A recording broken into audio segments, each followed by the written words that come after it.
Hey, everybody, it's Mike Sullivan with Born to Shine. Today, we have an awesome guest. Super excited to hear his thoughts, his experience, and his advice for all of us.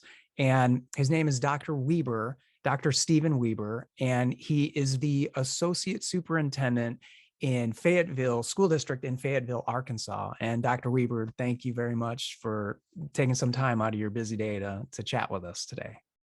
Thank you. It's great to connect. Yeah, absolutely.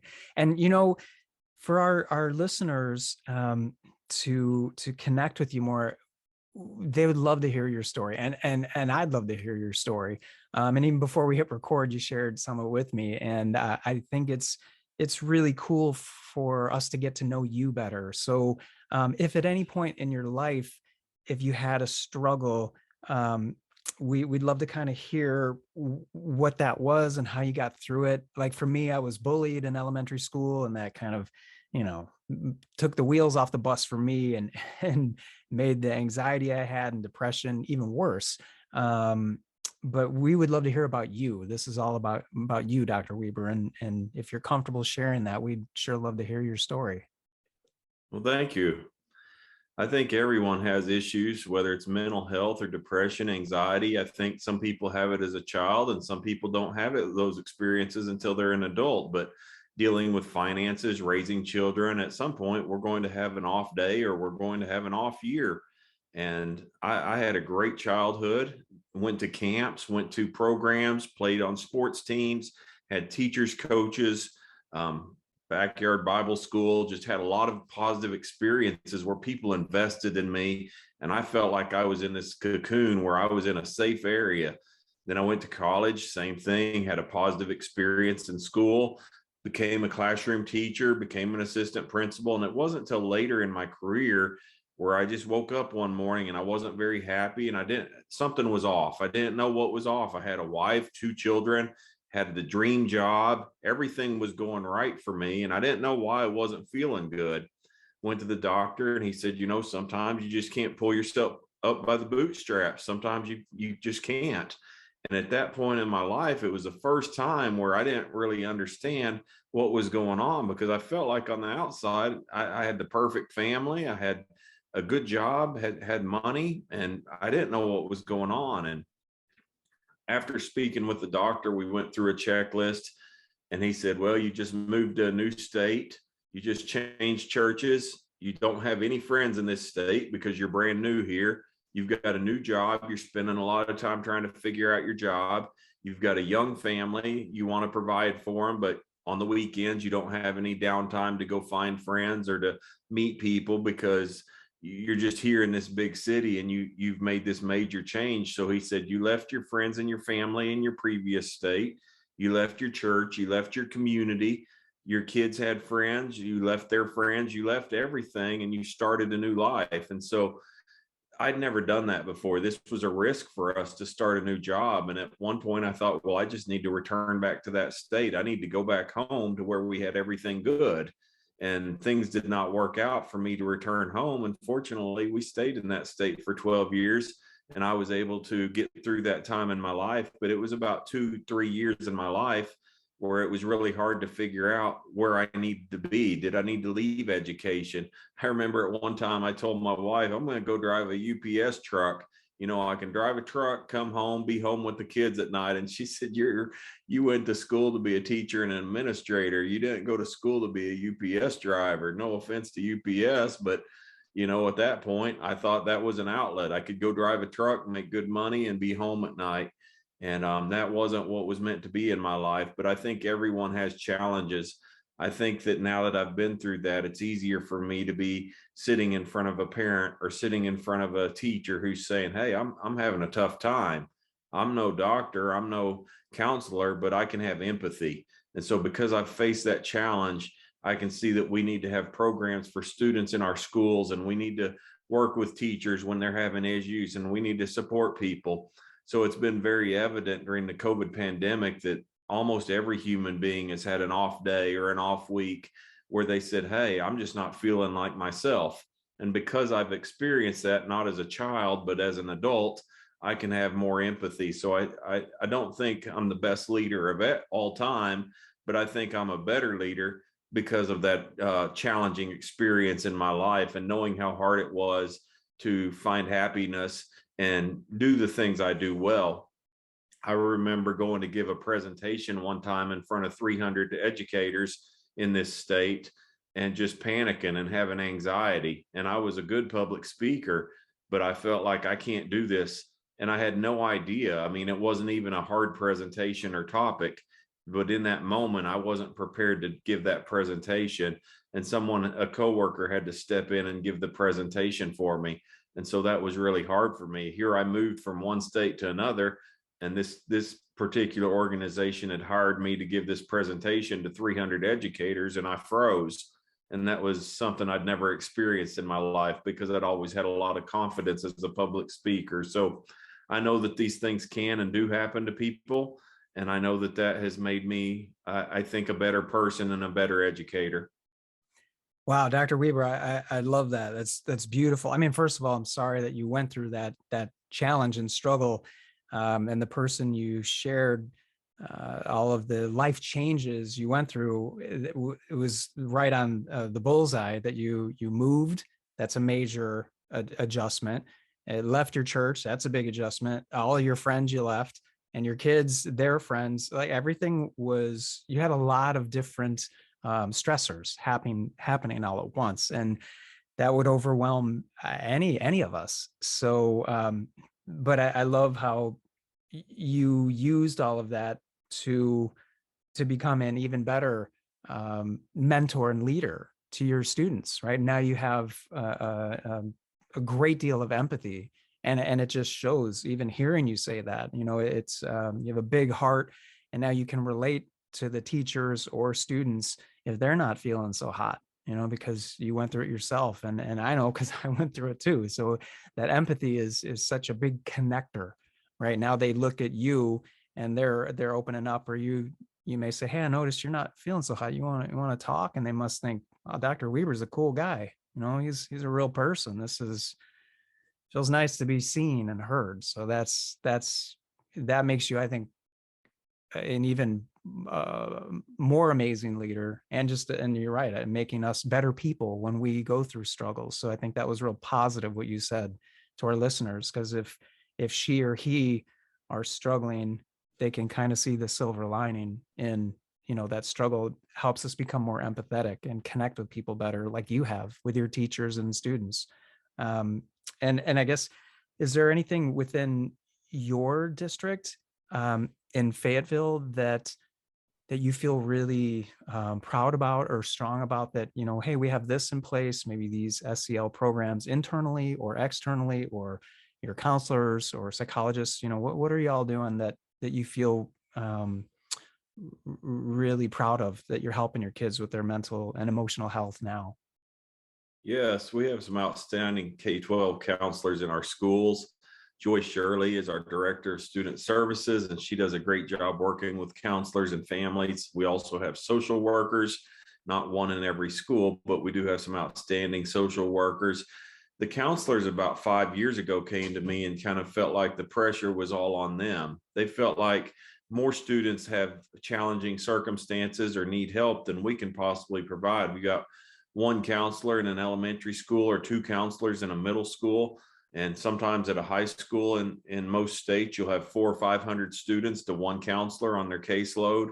And so how can we help students both earn college and career readiness or get into the military, and help the students who have indicators or ACEs or needs?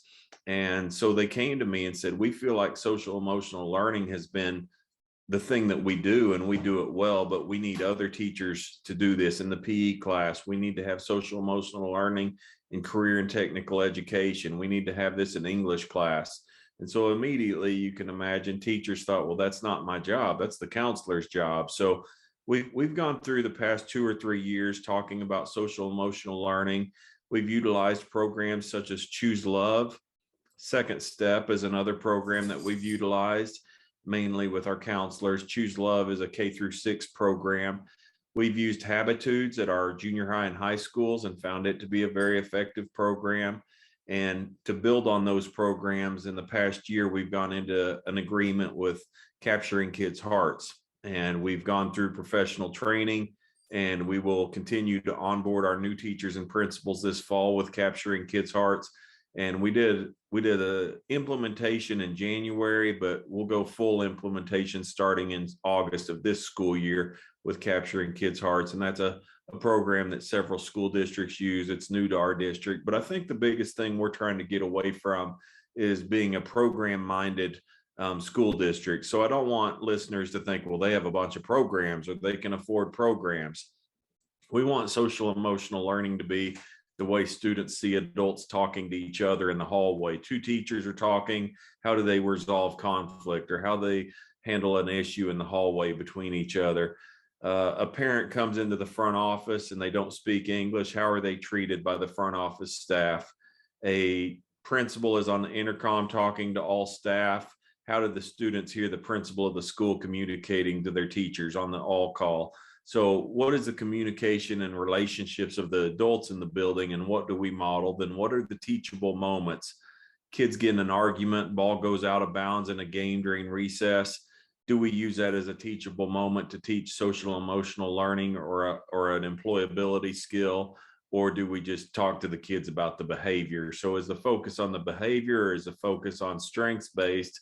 And what skill could we teach, or what could we help students learn to do better, so when they're in their first job, they don't lose their temper and lose their job?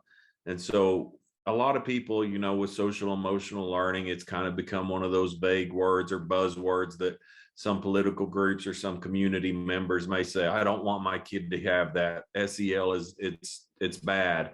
My kid's leaving the public schools if you teach SEL. And we really see social emotional learning as life skills or soft skills or employability skills. What are the skills that will make your child successful, whether they are freshmen in college or they're an 18-year-old in the workforce? What will make them successful and what will help them succeed in life? So we don't see this as being something harmful to students, and we do see it as our responsibility. And I'll close by saying we see it like a three-legged stool. When I was a child, as I mentioned earlier, I had the church. I go to Sunday school. I went to church Sunday morning, Sunday night, Wednesday night, and church camp in the summer. I also had the school, and then I had the family structure. So in some cases, the family structure is still very strong, but we know across the United States, some families are dysfunctional, or some families are struggling to raise their children. So we're not trying to raise children for the family, and we're not saying everybody should go to church. That's a personal choice. But we're saying that the leg of the church has been kicked out because several families no longer go to church in the United States. And that's a national statistic. Several families have admitted we're having troubles with our child, or we're a dysfunctional family, because we're all human. So we're all dysfunctional at some point. And that leaves one leg of the stool, which is the school. So if the school is not teaching social emotional learning, I don't know if some kids will ever get it in life. And that's when they are going to experience challenges like I experienced as an adult. And they're not going to understand resilience, perseverance, or even the ability to go ask someone else for help. So we believe this is important in Fayetteville Public Schools, and it is something that we're very much committed to. Dr. Weber, thank you so much. That was amazing. And I think any final thoughts? Or I mean that was incredible. Anything else that you'd want to share? Any advice or something that's on your heart that you want to share with our listeners? I just appreciate the opportunity to be on here today. And I feel like social emotional learning is something that all school districts need to address. You have to address, what are your priorities? So I'm a curriculum leader in our district, and we address reading, writing, math, science, inquiry, and we address what is important. And social emotional learning is not an either or with academics. It has to be an and both. And if it's not an and both in your school district, then you have to wonder, are you truly preparing students for life? Yeah, 100% agree. And so, Dr. Weber, you said something really cool that you guys have that I haven't heard from other school districts. And are you open to share that so other districts can maybe implement this? It's working really well for you guys. Certainly. We have a behavior specialist named Mindy Duell, And she and Joy Shirley, our director of student services, have worked with schools and with principals over the past several years.